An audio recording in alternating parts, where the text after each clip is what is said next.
우선 목전에 태풍 대비 간단히 해야. 반갑습니다. 이렇게 많이 참석해 주셔서 고맙습니다. 태풍 쏠릭에 대해서 걱정들이 많았었는데 아직까지는 그렇게 큰 피해가 보고되고 있지는 않아서 참 다행입니다.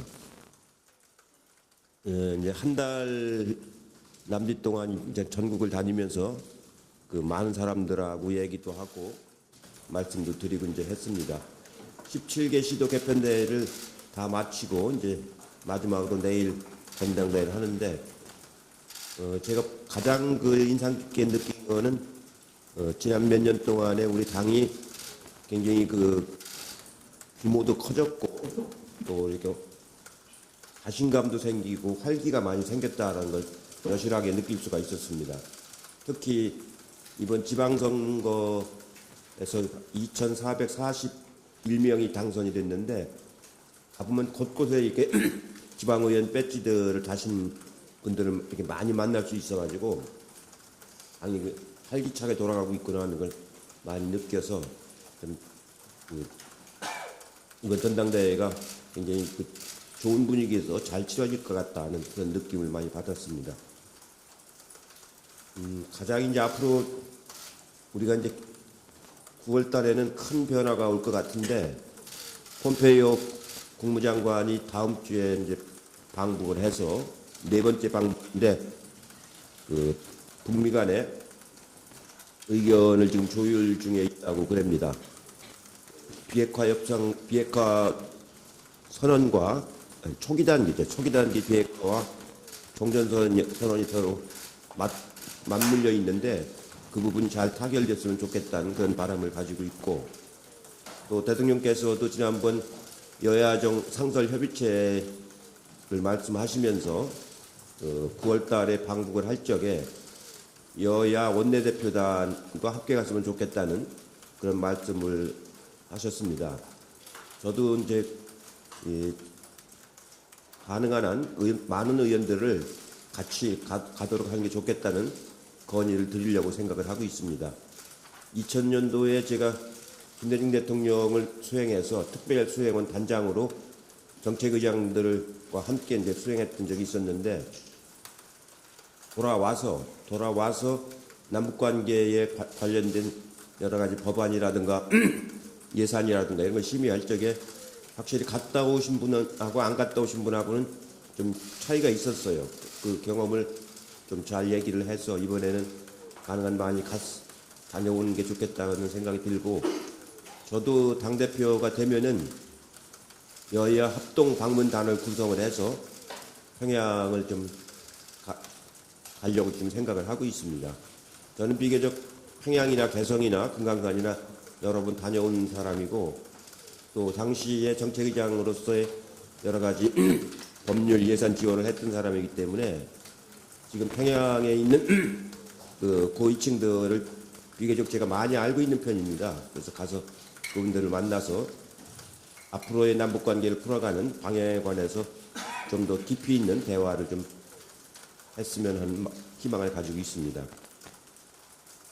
내일이면 이제 그 전당대회를 하게 되는데 우리가 여론조사 같은 걸 이렇게 해보면은 제일 대의원들이나 당원들이 많이 요구하는 것은 역시 당의 개혁 노선을 좀 더 강화해달라는 겁니다. 개혁 노선을 강화하고 적폐를 더 청산을 해달라는 요구가 제일 강하고 그 다음으로는 당이 분열되지 않고 단합을 잘 해달라는 요구가 이제 상당히 많습니다. 그 외에도 당을 혁신해달라는 요구도 많고 소통을 요구하는 것도 많이 있습니다. 그런 당원 대의원들의 그 여론을 따라서 당을 공정하고 합리적으로 잘 운영하는 것이 다음 당대표의 가장 큰 역할이라고 좀 생각을 하고 있습니다. 그 정도를 우선 모두 말씀을 드리고 여러분들이 질문하시는 것에 대해서 보충해서 말씀을 드리도록 하겠습니다. 예, 이제 전당대회를 하루 앞둔 마무리 선거운동 기간의 마무리 회견이 될 것 같습니다. 여러분들 그동안 묻어두었던 궁금한 것들 이 자리에서 좀 충분히 말씀 나눌 수 있는 시간이 되었으면 합니다. 자, 질의응답 받겠습니다. 실제로 이제 요즘에 그 고용 문제가 뭐 언론에 보도되고 또 국민들이 느끼는 것처럼 그 상당히 심각하다고 해야 될까요? 그건 사실입니다. 다만 이제 그 왜 이렇게 고용 문제가 지금에 와서 발생했느냐 하는 것에 대해서는 여러 가지 원인을 좀 다각적으로 이제 파악을 좀 해봐야 되거든요. 지금 보도되는 걸로 봐서는 그 뭐라고 할까요? 최저임금 문제라든가 소득주도 성장이라든가 이런 것 때문에 발생하는 걸로 주로 보도가 되고 있는데 제가 보기에는 그렇진 않습니다. 제가 이제 IMF 외환위기 왔을 때 국민의 정부가 이제 처음으로 정권을 교체하고 정권 인수위를 할 때 제가 총괄 간사였었습니다. 이정찬 위원장이고 제가 총괄 간사를 했는데 그때야말로 막 한 달에도 뭐 몇십만 명의 실업자가 막 쏟아져 나오고 노숙자가 막 생기고 이제 그럴 때 했었는데 그리고 이제 우리나라 산업 구조 자체가 크게 막 망가지고 이제 이런 굉장히 경제 위기였었죠. 그때 그걸 어떻게 수습할 거냐를 가지고 내부 논의했던 걸 지금쯤 다시 이렇게 되돌아보면은 결국은 소득을 어려운 계층의 소득을 보장해 주는 것과 새로운 경제 활로를 찾아가는 것이 서로 배타적인 게 아닙니다. 같은 겁니다. 순서가 조금 다를 뿐이지 같은 성격을 갖고 있는 거거든요. 새로운 길을 찾지 않으면은 고용을 계속 더 늘려나갈 수가 없는 일이고 그렇게 많은 어려움을 겪고 있는 그 저소득층에 대해서 정부가 보호할 수 있는 이런 하지 않으면 더 어려워지는 상황이기 때문에 그래서 그때 만든 것이 소득주도형으로 만든 것은 차상위 계층하고 기초생활수급자를 정부가 지원하는 거였었어요. 기초생활수급자는 거의 생계 전체를 책임지는 거였고 차상위 계층에 대해서는 부분적으로 지원하는 거였습니다. 그게 그 당시 표현으로는 이제 사회보장정책이었는데 지금으로 말하면 소득보장형하고 유사한 성격을 띠는 겁니다. 그게 최저임금을 요즘 하는 것처럼. 그 다음에 혁신성장은 그 당시에 IT 산업을 집중적으로 육성을 해가지고 그 당시에 개발한 IT 기술이라든가 이런 것들이 아직까지도 우리를 정부와 강국으로 끌어오는 그런 역할을 해준 거거든요. 벌써 그게 15년이 지났는데도 16년이 됐죠. 16년 동안 IT 산업을 중심으로 우리 경제가 발전을 이렇게 해온 거거든요.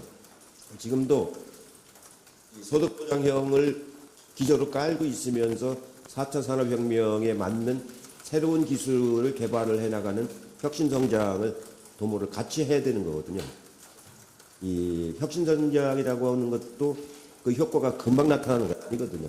일정의 시작을 하더라도 한참 후에 몇 년 후에 그 효과가 나타나는 거기 때문에 급하게 경기 부양 위주로 경제를 운영하는 것은 그렇게 바람직한 건 아닙니다.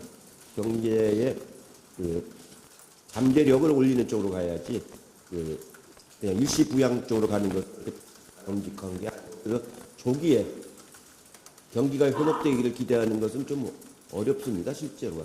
저도 이제 국가를 운영을 해본 경험에 의하면은 적어도 이런 혁신성장이라고 하는 것은 상당한 그 시간과 그 자본 투여와 노동력 증가가 있어야 되는 일이거든요. 그렇기 때문에 지금 그동안은 몇 년 동안에 그런 부분들이 없었기 때문에 그 결과가 지금 여기 이렇게 온 거거든요. 그래서 그런 부분들 좀 복합적으로 생각해야 된다 이렇게 생각을 합니다. 예, 아주 세밀하게 제가 들여다보지는 않았습니다만 기본 방향은 잘 잡은 것 같은데 언제나 정책이라고 하는 건 기본 방향을 잘 잡는다 하더라도 상황에 따라서 늘 보완 보정을 해나가야 되는 거고 한 가지 정책만 가지고 줄곧 가는 건 아닙니다. 네, 다음 질문 받겠습니다. 네, 말씀해 주십시오. 네, 당장 미국이 연방금리가 올라간다고 하면은 그에 따라서 우리가 또 여러 가지 금융 문제 정책이라든가 이런 게 영향을 받지 않습니까? 네, 말씀해 주시죠. 네, 저 KBS 구경화 기자입니다. 지금 후보님께서는 원칙 있는 협치에 대해서 야당과의 관계에 대해서 말씀을 해오셨는데요. 어제 청와대에서는 협치 내각이 더 이상 진전되기 어려운 것이 아닌가라는 진단을 하기도 했습니다. 그럼에도 불구하고 협치의 필요성에 대해서는 후보님께서 줄곧 인정해 오셨던 것 같습니다. 앞으로 협치를 하는 데 있어서 필요한 어떤 야당과의 전제 조건 같은 것이 있다면 어떤 부분이라고 생각하시는지 의견을 듣고 싶습니다.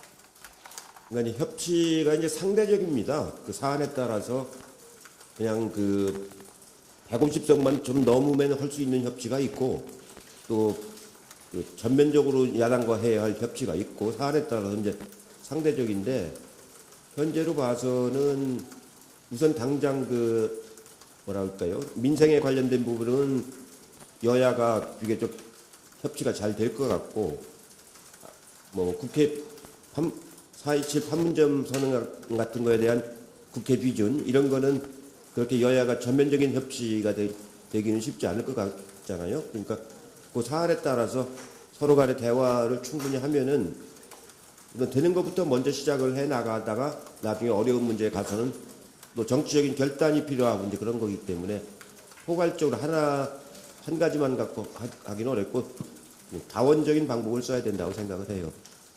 규제 완화에 대해서 이제 정의당에서도 좀 비판의 목소들이 나오고 있고 그 당이 좀 그 정부 정책이 좀 우클릭 방향이 아니냐 이런 비판들도 나오고 있는데 여기에 대해서 좀 어떻게 생각하시는지 여쭙고 싶습니다. 예, 규제 완화도 늘 그렇습니다.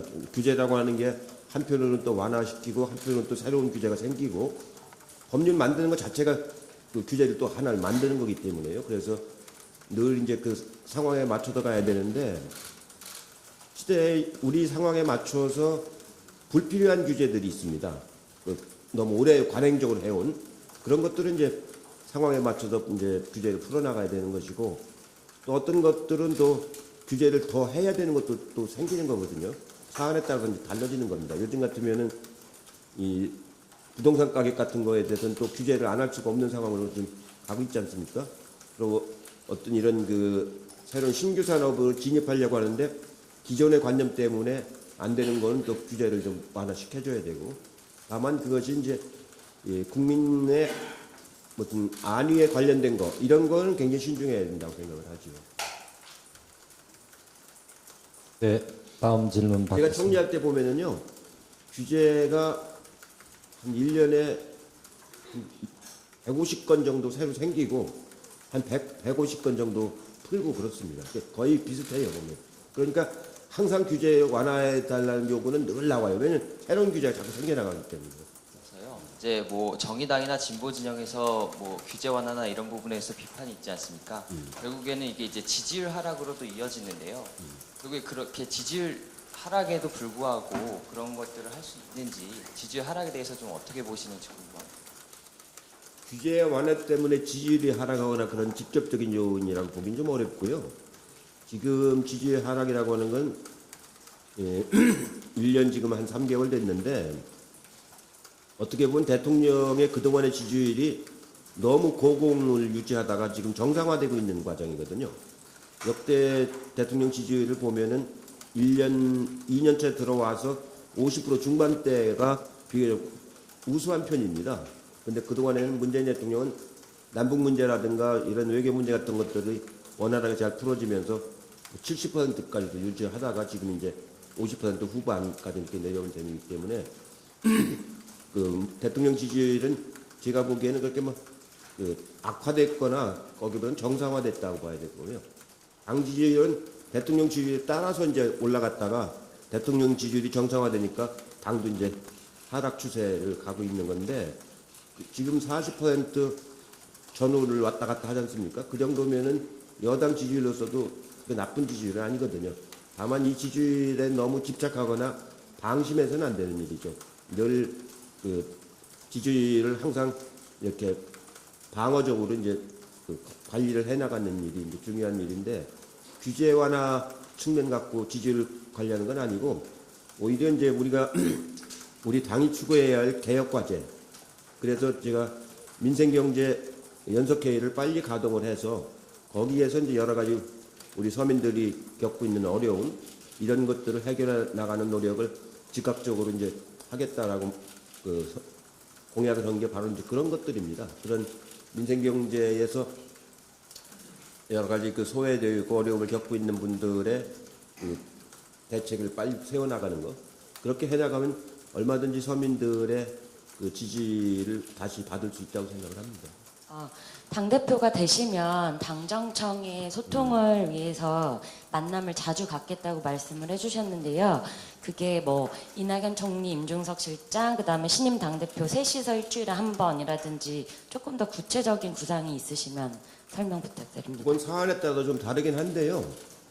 기본적으로는 이제 국무총리가 중심이 되고 그 다음에 이제 당대표하고 청와대 비서실장, 정책실장 요게 이제 기본이 이제 되죠. 그렇게 하고 거기에다가 사안에 따라서 이제 청와대에서 해당 수석 또 이제 총리실에서 국무조정실장 당에서 이제 원내대표하고 정책의장 그리고 이제 사안에 관련된 부처 장관 이런 사람들이 이제 사안에 따라서 이렇게 참여를 해서 하는 그런 회의를 제가 할 적에는 일주일에 한 번씩 비공식적인 회의도 했었어요. 근데 지금은 이제 그렇게 일주일에 한 번씩 하는 것 같지는 않은데 한번 저는 그 비공식적인 회의는 좀 긴밀하게 자주 하는 게 좋다고 봅니다. 한번 청와대 쪽하고 총리실장하고 한번 협의를 해보겠습니다.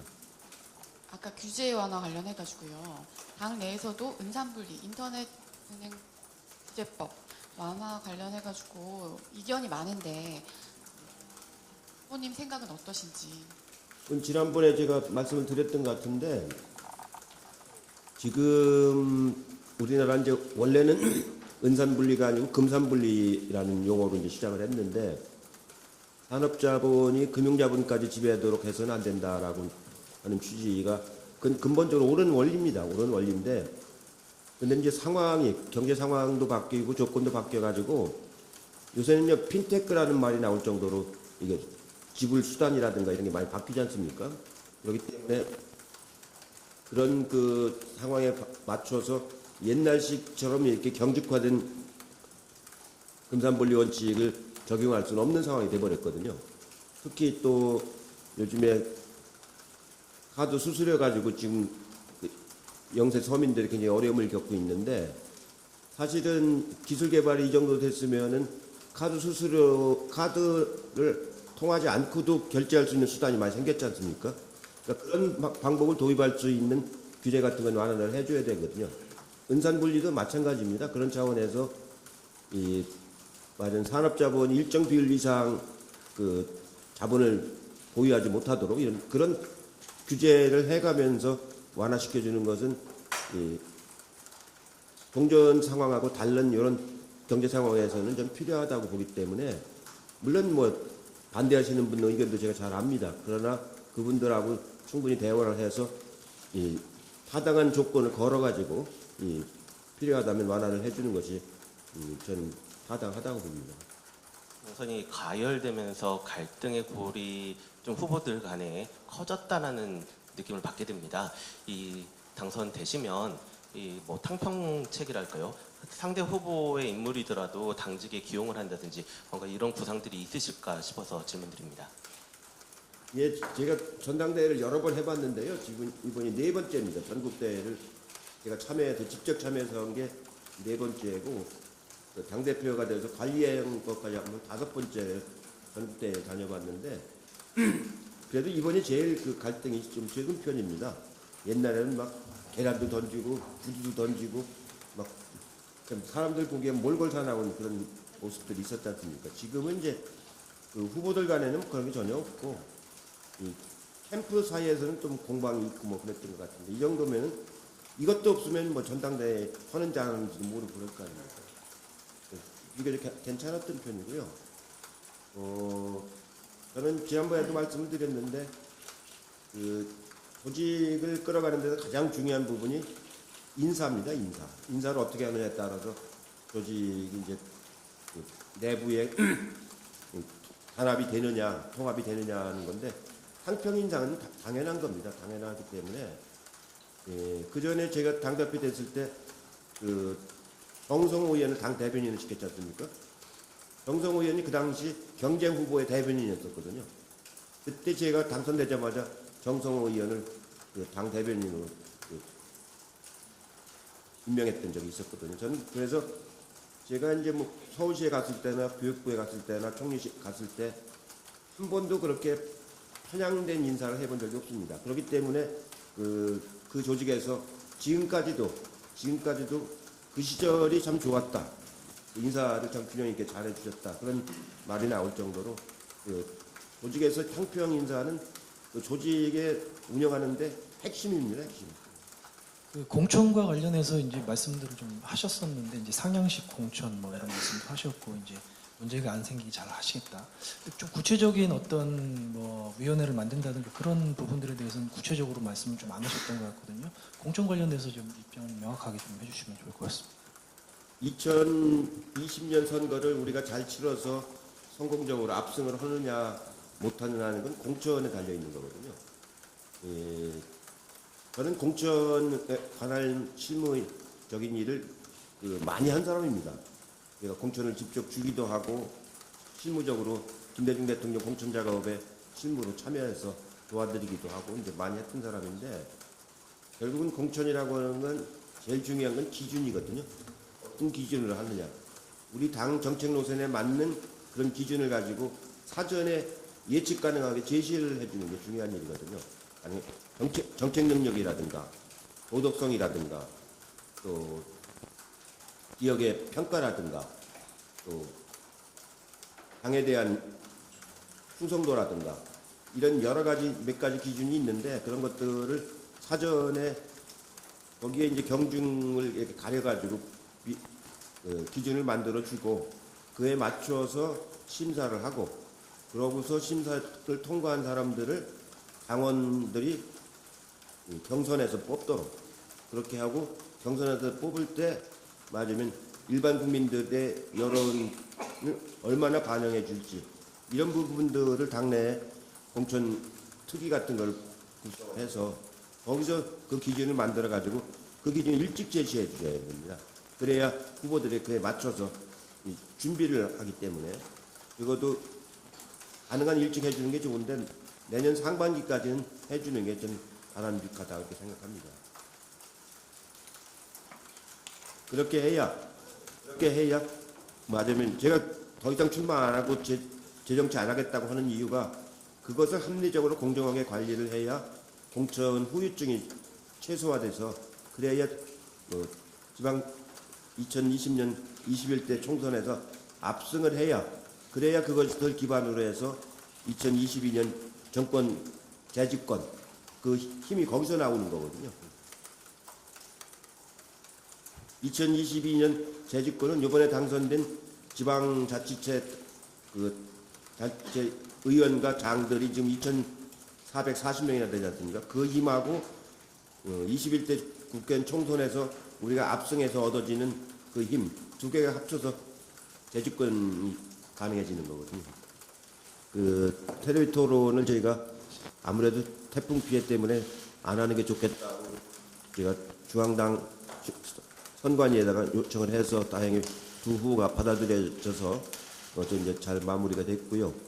내일도 좀 조심스럽긴 합니다. 태풍 지나간 그 후에 맞아 우리로서는 컨벤션을 노리는 그런 큰 행사인데 그 행사가 국민들에게 외면당하지 않도록 조심해서 그 행사를 하도록 중앙당 선관위에다 요청을 드리도록 그렇게 하겠습니다.